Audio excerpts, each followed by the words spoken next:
Hi viewers, అందరికి welcome friends. మన ఛానల్కి స్వాగతం friends. Match number 56 Mumbai Indians versus Gujarat Titans మధ్య మ్యాచ్లో, ఉత్కంఠభరితమైన మ్యాచ్లో మొత్తానికి గుజరాత్ టైటాన్స్ని అన్ని ప్రతికూలమైన పరిస్థితుల్లో విజయాన్ని అయితే సాధించడం అయితే జరిగింది.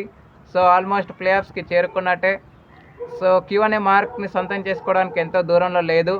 ఈ మ్యాచ్ ఎలా సాగింది ఏంటి అని వివరాలకు వెళ్ళిపోకంటే ముందు ఆర్సీబీకి చిన్నపాటి గట్టి ఎదురుదెబ్బలు అయితే తగిలింది. అదేంటంటే, ఇదివరకే ఫిలిప్ సాల్ట్ జ్వరంతో బాధపడుతున్న విషయం అందరికీ తెలిసిందే. ఇప్పుడు రజత్ పటిదార్కి అండ్ రోమర్ షెపర్డ్ కూడా ప్లే ఆఫ్స్లో ఉండడు అన్నట్టుగా తెలుస్తోంది. రజత్ పటిదార్కి ఫింగర్ ఇంజరీ ఉన్నట్టు తెలుస్తుంది. మరి తను లేకపోతే మాత్రం కెప్టెన్స్ ఎవరు చేస్తారనేది కూడా కీలకమైన ప్రశ్నార్థకంగా ఉందని చెప్పుకోవచ్చు. ఇవన్నీ ప్రతికూలమైన పరిస్థితుల్లో ఆర్సీబీ ఎలాంటి కంబ్యాక్ ఇస్తుందనేది చూద్దాం. ఓకే ఫ్రెండ్స్, ఇక ఈరోజు 57 match number 57 Chennai super Kings versus Kolkata night riders మధ్య మ్యాచ్ అయితే ఉంది. ఈ మ్యాచ్ ఎవరిని విజయం వరిస్తుంది అనుకుంటున్నారో కామెంట్ చేయండి. ఓకే ఫ్రెండ్స్, ఇక ఏమాత్రం లేట్ చేయకుండా మనం మ్యాచ్ వివరాలకు వెళ్ళిపోదాం. Let's move into the topic. Hi, hello we were, అందరికీ వెల్కమ్ ఫ్రెండ్స్. మన ఛానల్కి స్వాగతం. మా ఛానల్లో మీకు కనుక వీడియోస్ నచ్చితే లైక్ చేయండి, షేర్ చేయండి, కామెంట్ చేయండి మరియు సబ్స్క్రైబ్ చేయండి. మరిన్ని నోటిఫికేషన్స్ కోసం పక్కనే ఉన్న బెల్ ఐకాన్ని ఆల్ పైన ట్యాప్ చేయండి. ఆల్ పైన ట్యాప్ చేయడం ద్వారా మేము చేసే ప్రతి వీడియోలని, తాజా వీడియోలని నోటిఫికేషన్లో పొందగలరు. టాస్ గెలిచి మొదట ఫీల్డింగ్ ఎంచుకుంది గుజరాత్ టైటాన్స్. దానికి తగ్గట్టుగా స్టార్ట్ అయితే రావడం జరిగింది. గుజరాత్ టైటాన్స్కి మంచి స్టార్ట్ అయితే రావడం జరిగింది. ఎందుకంటే ఫస్ట్ రియల్ రికెల్టన్ తను అవుట్ అయ్యాడు. Starting wicket Arshad Khan start చేశాడు. తర్వాత మొహమ్మద్ సిరాజ్ అందరూ తలా 2 వికెట్స్ అయితే తీసుకుంటూ వెళ్ళారు. రోహిత్ శర్మ అవుట్ అయ్యే సమయానికి స్కోర్ 26 ఉంది. అప్పుడు రోహిత్ శర్మ 7 రన్స్ చేసి అవుట్ అయ్యాడు. అయితే ఇట్లాంటి క్రిటికల్ సిచ్యువేషన్లో ఉంది ఎంఐ. ఈ టైంలో Will Jacks and Suryakumar Yadav ఆదుకునే ప్రయత్నం అయితే చేశారు. విల్ జాక్స్ స్టార్టింగ్ నుంచే అటాకింగ్ ఇంటెంట్ అయితే పెంచాడు. దానికి తగ్గట్టుగానే తన హాఫ్ సెంచరీని కూడా చేసుకోవడం అయితే జరిగింది. అయితే స్కోర్ 97 ఉన్నప్పుడు 35 రన్స్ వేసి సూర్యకుమార్ యాదవ్ అవుట్ అయ్యాడు.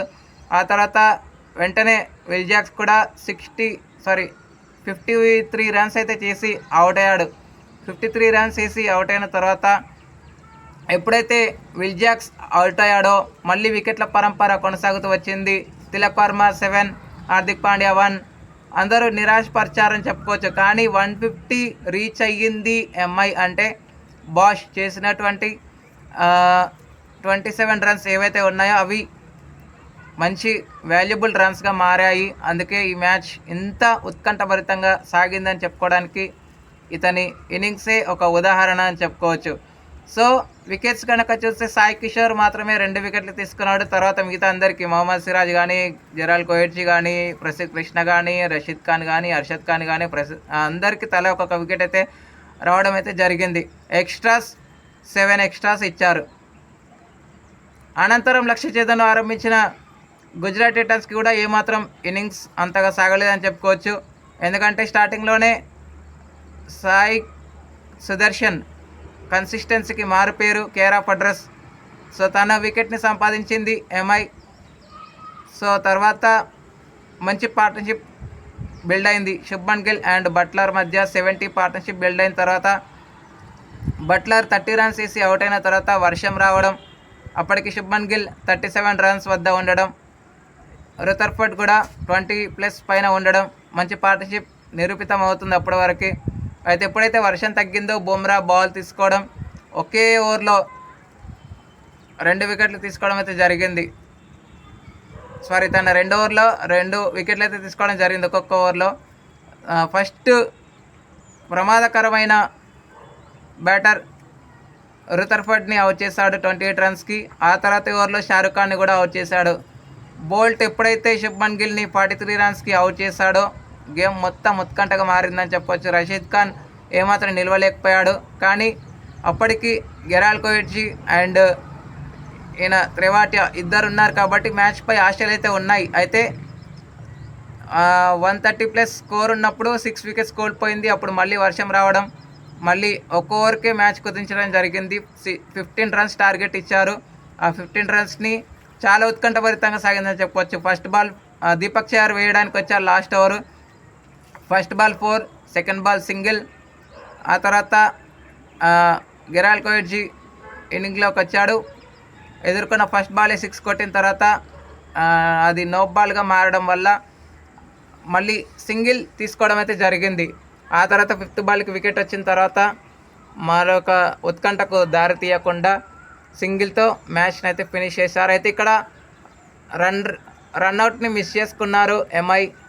చాలా మంచి సింపుల్ త్రో అని చెప్పుకోవచ్చు. ఒకవేళ అది సూర్యకుమార్ యాదవ్కి ఇచ్చి ఉండుంటే మాత్రం ఖచ్చితంగా ఎంఐ ఆన్ ద టాప్ ఉండేది, సూపర్ ఓవర్ చూసేవాళ్ళమేమో అన్నట్టుగా సాగింది మ్యాచ్ అయితే. ఇక player of the match award అయితే no doubt no surprise 43 runs వేసినటువంటి శుభ్మన్ గిల్కి player of the match award అయితే రావడం జరిగింది.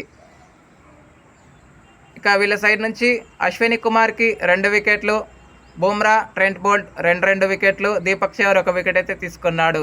Thank you friends. ఇలాంటి అప్డేట్స్ కోసం ఛానల్ని సబ్స్క్రైబ్, షేర్, లైక్, కమెంట్ చేయండి. మరొక అప్డేట్తో మీ ముందు ఉంటాను ఫ్రెండ్స్. అంతవరకు సెలవు, నమస్కారం.